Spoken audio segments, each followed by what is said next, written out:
अस्सलाम वालेकुम एवरीवन। बात करते हैं यहाँ पर ओवरऑल मार्केट को लेकर के ओवरऑल मार्केट की क्या अपडेट है और मार्केट में चल क्या रहा है और मार्केट का नेक्स्ट मूव आने वाले दिनों में क्या रहने वाला है। सो गाइस, जैसे ही कल बीटीसी ने अपना एक न्यू ऑल टाइम हाई लगाया $1,24,500 का, साथ ही ओवरऑल मार्केट जो है अच्छी खासी करेक्शन कर गई। बीटीसी जो कि 1,24,000 प्लस ट्रेड हो रहा था, वो अचानक से नीचे आ जाता है $1,17,300 पे। और आर्ट्स के जो कि अच्छे लेवल के ऊपर परफॉर्म कर रहे थे, वो भी सब अच्छी खासी करेक्शन कर जाते हैं। अब इसके पीछे मेजर रीजन क्या थी जिसकी वजह से मार्केट के ऊपर इतना ज्यादा प्रेशर आया? तो उसके पीछे पहले तो एक स्टेटमेंट थी जो कि अमेरिका के जो वजीर खजाना है, उन्होंने यहाँ पर एक स्टेटमेंट दी जो कि मैं आपके साथ शेयर करना चाहता हूँ। ये स्टेटमेंट शेयर की गई और इन्होंने बोला, ये फॉक्स बिजनेस न्यूज के साथ इन्होंने अपनी स्टेटमेंट शेयर की। इन्होंने बोला कि यूएस गवर्नमेंट अभी बिटकॉइन को बाय करने नहीं वाली, मतलब यूएस गवर्नमेंट जो अभी बिटकॉइन को बाय नहीं करेगी। ये जो स्टेटमेंट थी, ये ऑलमोस्ट तकरीबन 3 बजे पाकिस्तान टाइम के मुताबिक 3 बजे ये दी गई, लेकिन ये न्यूज शेयर की गई थी ऑलमोस्ट तकरीबन शाम 6:40 पे। हालांकि ये 3 साढ़े 3 बजे की स्टेटमेंट है। अगर आप इस वीडियो को प्ले करोगे ना तो आपको पता चल जाएगा ये 8:16 पे अमेरिका के टाइम के मुताबिक। तो 7 से 8 घंटे का फर्क है पाकिस्तान के दरमियान में। तो उस वक्त अगर आप 8 बजे ये ले लें तो पाकिस्तान टाइम के मुताबिक 3 बजने चाहिए थे। तो ये न्यूज, ये जो स्टेटमेंट थी, ये पहले से आ चुकी थी। और जैसे ही बीटीसी ने अपना एक न्यू ऑल टाइम हाई लगाया, ये स्टेटमेंट से मार्केट के ऊपर आहिस्ता आहिस्ता इंपैक्ट पड़ना स्टार्ट हो चुका था। लेकिन हमारे पास ये न्यूज नहीं थी, लेकिन जो इनसाइडर थे उनके पास ये न्यूज आ चुकी थी। वो पहले से अपनी पोजीशंस क्लोज कर चुके थे और बिटकॉइन को शॉर्ट कर रहे थे। लेकिन कुछ ही घंटों के बाद तकरीबन 5:30 पे हमें एक और न्यूज देखने को मिलनी थी, जो कि थी न्यूज पीपीआई का डाटा। अब ये जो कोर पीपीआई का डाटा था, ये शाम 5:30 पे डाटा ये रिलीज होना था। और आपको पता है कल 14 अगस्त थी, सब लोग बिजी थे। बहुत कम इन्फ्लुएंसर होंगे जिन्होंने अपडेट दी होगी, सब लोग बिजी थे। लेकिन खैर, जैसे ये 5:30 पे ये न्यूज आती है और ये जो पीपीआई का डाटा था, हालांकि अगर आप प्रीवियस की बात करो तो 0.0% था और फोरकास्ट किया जा रहा था कि 0.2% आएगा, बट आया कितना? 0.9%। इमेजिन करो कि तकरीबन 9% इंक्रीज हुआ है। अब ये पीपीआई क्या है? मतलब जो भी वहां पर मैन्युफैक्चरिंग कर रहे हैं, जो कि आप देख सकते हैं यहाँ पर फूड और एनर्जी को निकाल कर जितनी भी वहां पर प्रोड्यूसर जो कंपनीज वगैरह हैं, जो वहां के आप कह सकते हैं जो वहां पर मैन्युफैक्चरिंग कर रही हैं, उन्होंने यहाँ पर ये डाटा रिलीज किया है कि हमें अब चीज बनाने के ऊपर ना, जो चीजें बनानी पड़ रही हैं उसके ऊपर कॉस्ट बहुत ज्यादा पड़ रही। मतलब आप एग्जाम्पल ले लो, पहले जो चीज आपको ₹5 में वो बनाकर दे रहे थे, अब उनको वो चीज बनाने में ₹14 लग रहे हैं। मतलब ₹9 इंक्रीज हो गए। तो अब आप अंदाजा लगाओ कि जब बनाने वाली जब चीजें हैं, वो जब उसकी प्राइस इंक्रीज हो जाएगी तो इन्फ्लेशन के ऊपर तो अच्छा खासा इंपैक्ट पड़ेगा। अब ये जो डाटा है ना, ये ओवरऑल मार्केट के लिए नेगेटिव है। इसकी वजह से जैसे वो स्टेटमेंट आई, मार्केट के ऊपर हमें सेलिंग प्रेशर देखने को मिला और जैसे ही डाटा है, मार्केट अच्छी खासी डंप कर गई। अब सिर्फ इसका इंपैक्ट यहां तक नहीं रहेगा, इसके जो असरात हैं ये आगे तक जाएंगे। अब आगे तक कहां तक जाएंगे? जैसे कि आपको पता है कि सीपीआई का डाटा आएगा, अनएम्प्लॉयमेंट का डाटा आएगा, उन दोनों के ऊपर ये असर डालेगा। और सिर्फ इसके ऊपर असर नहीं डालेगा, जो फेड की आगे मीटिंग होगी उसके ऊपर भी असर पड़ेगा। जो यहाँ पर आपको हाई प्रोबेबिलिटीज नजर आ रही है ना, जो अभी 92.6% है, ये आहिस्ता आहिस्ता कम होती हुई नजर आएगी। अब फेड के जो चांसेस हैं ये आपको कम होते हुए नजर आएंगे। उसकी वजह क्या है? क्योंकि आपको पता है अभी जो चीजें हैं वो यहाँ पर इनको महंगी बनानी पड़ रही है, तो इसका मतलब है इन्फ्लेशन इंक्रीज हो सकती है। हो सकता है ऐसा ना हो, लेकिन जो मैं यहाँ पर देख रहा हूँ, लेकिन फेड के ऊपर प्रेशर डाल रहा है डोनाल्ड ट्रंप।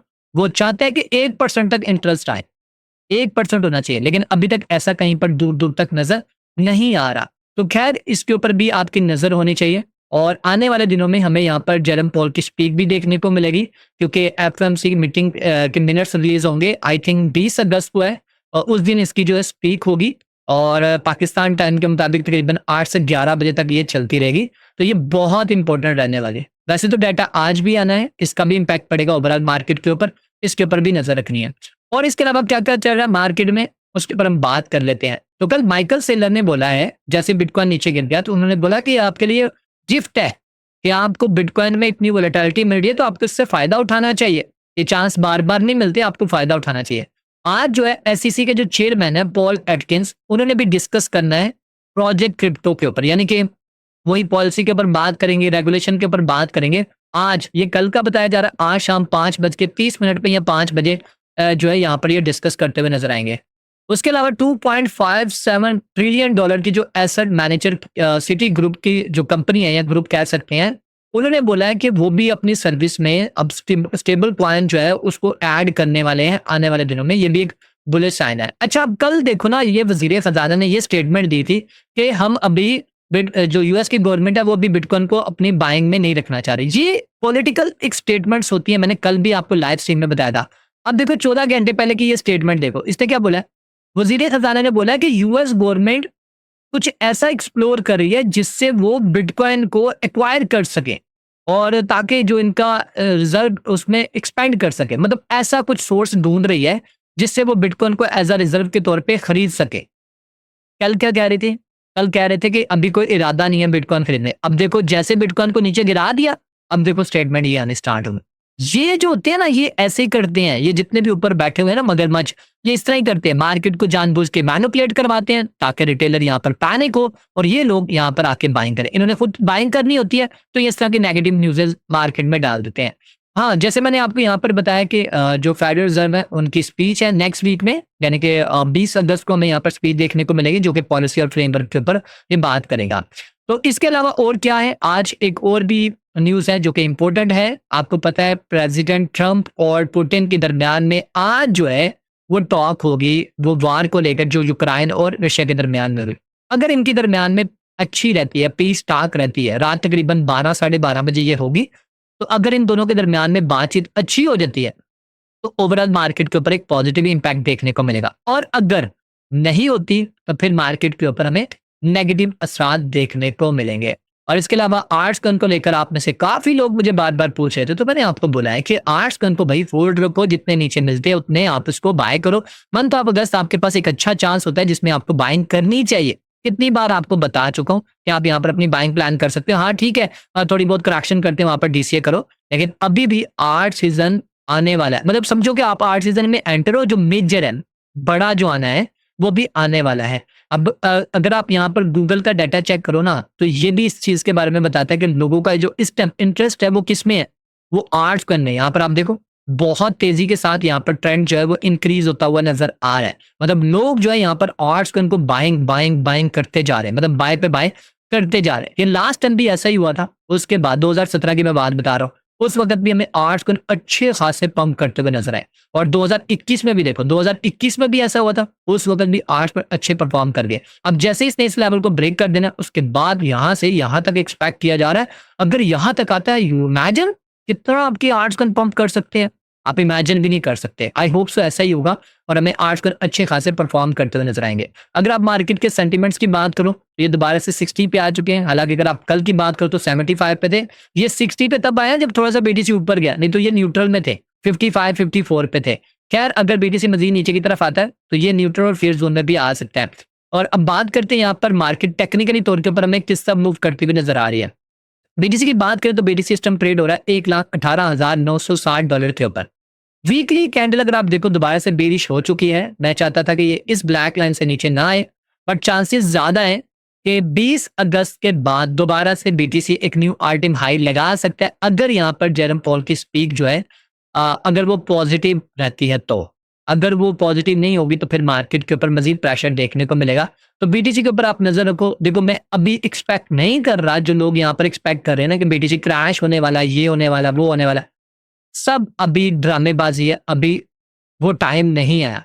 कुरेक्शन लाजमी होगी, जितना बीटीसी ऊपर जाएगा उतनी बड़ी कुरेक्शन होगी। देखो, पहले जब बीटीसी $60,000 पे था, $2-3 हज़ार की कुरेक्शन होती थी। जैसे $80,000 पे है, वहां पर आपने $4 से $5 हज़ार की कुरेक्शन देखी। जब $1,00,000 पे है, वहां पर $8 से $10 हज़ार की कुरेक्शन देखने को मिले। अब जैसे $1,20,25 हज़ार पे जाएगा तो जाहिर बात है वो फिर $8-10 हज़ार की थोड़ी करेगा, वो फिर $15-20 हज़ार तक जाएगा। जैसे जैसे ऊपर जाता जाएगा कुरेक्शन बढ़ती जाएगी। तो आपको पैनिक नहीं होना, अपने दिमाग को ये चीज समझाओ कि अब बिटकॉइन जो है वो वीक हैंड से निकल आया है, स्ट्रॉन्ग हैंड में जा चुका है। सबको पता है एक्सचेंजेस भी सेल आउट नहीं करना चाहते, वेल्स भी यहाँ पर सेल आउट नहीं करना चाहते, कंपनीज भी सेल आउट नहीं करना चाहते, और इवन के जो वेंचर कैपिटल्स हैं, स्मार्ट मनी है, वो भी अभी सेल नहीं करना चाहते बिटकॉइन को। जब इनकी तरफ से सेलिंग प्रेशर आना स्टार्ट होगा तब चांसेस हैं, ठीक है। अभी अगर आप देखो ना ओवरऑल मार्केट में ज्यादातर लोग यहाँ पर बाय साइड पे कॉल दे रहे हैं, देख रहे हो बाय साइड पे बीटीसी की भी और इथेरियम की भी, दोनों साइडों पे बाय साइड कॉल चल रही है। 62.37% चांसेस है कि बाय साइड पे ही बीटीसी मूव करेगा। आई होप सो बीटीसी यहाँ से मजीद पंप करेगा। और कल आपने देखा सीएमई गैप भी फिलअप हो चुका है बीटीसी का, जिसका काफी दिनों से एक डर था, सबके दिल में डर था कि यार बीटीसी यार कब दोबारा नीचे आ जाए, कब दोबारा नीचे आए। हालांकि मैंने आप लोगों को पहले भी बोला था कि ये सीएमई गैप फिलअप होने तक आप अपनी ट्रेड्स को मैनेज कर लो। जब ये सीएमई गैप फिलअप हो जाएगा फिर उसके बाद अपनी ट्रेड्स को आप एग्जीक्यूट कर सकते हो, और इस चीज को अपने माइंड में बैठा लो। जब भी सीएमई गैप बन जाए ना, और आप कोशिश करो उस वीक में थोड़ी कम ट्रेड करो। जैसे ही वो सीएमई गैप फिलअप कर ले और अपने एक स्ट्रॉन्ग सपोर्ट के लेवल पे आ जाए, चाहे वो बीटीसी है चाहे वो आर्ट्स कॉइन है, ठीक है, तो फिर आपको तब अपनी बाइंग प्लान करनी चाहिए। और दूसरा, जब भी बीटीसी अपना एक न्यू ऑल टाइम हाई लगाता है तब भी करेक्शन होने के चांसेस होते हैं। ये 2-3 पॉइंट्स हमेशा अपने माइंड में रखो, और आप जाके ये भी देखा करो कि इंटरेस्ट रेट क्या चल रहा है इस टाइम, लोग किस तरफ जा रहे हैं। अगर बाय साइड पे हैं तो उस हिसाब से ट्रेड को प्लान करो, अगर सेल साइड पे हैं तो उस हिसाब से करो। इसके ऊपर इंशाल्लाह मैं अलग से एक डेडिकेटेड वीडियो लेकर आऊंगा। इससे भी आपको अच्छी अच्छी स्कैल्प मिलती है, क्योंकि जब हमें जो है लॉन्ग साइड पे ज्यादा पोजीशन देखने को मिलती है तब मार्केट कैसा रिएक्ट करती है, और जब शॉर्ट साइड पे ज्यादा पोजीशन देखने को मिलती है तब मार्केट क्या रिएक्ट करती है, और जब ऑप्शन ट्रेडिंग की एक्सपायरी पास होती है तब क्या होता है, इसके ऊपर भी मैं एक अलग वीडियो लेकर आऊंगा। तो फिल वक्त मैंने आपको ये चीज बता दी। और रही बात यहाँ पर इथेरियम की, तो देखो इथेरियम ने अभी सीएमई गैप फिलअप नहीं किया, और अब चांसेस भी नहीं है कि वो फिलअप करेगा। इथेरियम अभी भी स्ट्रॉन्ग है, इथेरियम मजीद पंप करेगा, और नो डाउट ये इसकी स्ट्रॉन्ग रेजिस्टेंस है। चांसेस है इथेरियम इसको ब्रेक करके अपना एक न्यू ऑल टाइम हाई लगा सकता है, और मैं एक्सपेक्ट करता हूं कि एक करेक्शन आ सकती है इथेरियम में, और फिर उसके बाद आपको आर्ट्स के अंदर पंप देखने को मिल सकता है। जैसे आपको पहले भी बता चुका हूं, पहले पैसे आता है बिटकॉइन में, फिर इथेरियम में, फिर उसके बाद जो लार्ज कैप के हैं, फिर मिड कैप के, फिर लो कैप के। तो आहिस्ता आहिस्ता वो भी कॉइन्स आपको पंप करते हुए नजर आएंगे। तो बीटीसी की डोमिनेंस की बात कर लो, ये सबसे बड़ा प्लस पॉइंट है कि बीटीसी की डोमिनेंस पंप नहीं हुई। हालांकि बीटीसी नीचे गिरा है लेकिन बीटीसी की डोमिनेंस पंप नहीं हुई। तो ये आर्ट्स कॉइन को एक मैसेज दे रहा, मतलब आप सब लोगों के लिए एक मैसेज है। मैं फिर से कह रहा हूँ, इसका यही मतलब है कि अब आर्ट सीजन अच्छे लेवल के ऊपर आपको देखने को मिलेगा। तो अब आपको अपने आर्ट्स कॉइन जो है होल्ड रखने हैं। अगर यहाँ से यहाँ तक बीटीसी की डोमिनेंस नीचे आ जाती है तो आपके आर्ट्स कॉइन 80% से 100% पंप करेंगे, और अगर इस लेवल को ब्रेक करके नीचे आ गए तो फिर समझो आपके आर्ट्स कॉइन 200-300% मजीद पंप कर सकते हैं। सो इसलिए होल्ड रखो, थोड़ा सा पेशेंस रखो। सितंबर, अक्टूबर, नवंबर आर्ट्स कॉइन के लिए अच्छे रहने वाले हैं, तो इसलिए अपने आर्ट्स कॉइन को होल्ड रखना। तो ये थी ओवरऑल अपडेट। और आपके लिए एक और अनाउंसमेंट है, आप में से वो मेंबर जो हमारे स्पॉट और फ्यूचर सिग्नल्स को फॉलो करना चाहते हैं वो हमारी कम्युनिटी का हिस्सा बन सकते हैं। यहाँ पर आपको रेगुलर बेस के ऊपर आपको फ्यूचर के सिग्नल्स मिलते रहेंगे, आपको सपोर्ट भी मिलेगी, और आपको प्रॉपर गाइडलाइन भी मिलते रहेंगे। और इसी के साथ साथ आप में से वो मेंबर जो ट्रेडिंग को खुद से सीखना चाहते हैं, तो हमारी क्लासेस स्टार्ट होने जा रही है 1 सितंबर से, जिसमें आपको complete SMC, VSA, ICT, price action सब कुछ आपको सिखाया जाएगा, और प्रॉपर तरीके से आपको गाइडलाइन मिलेगी।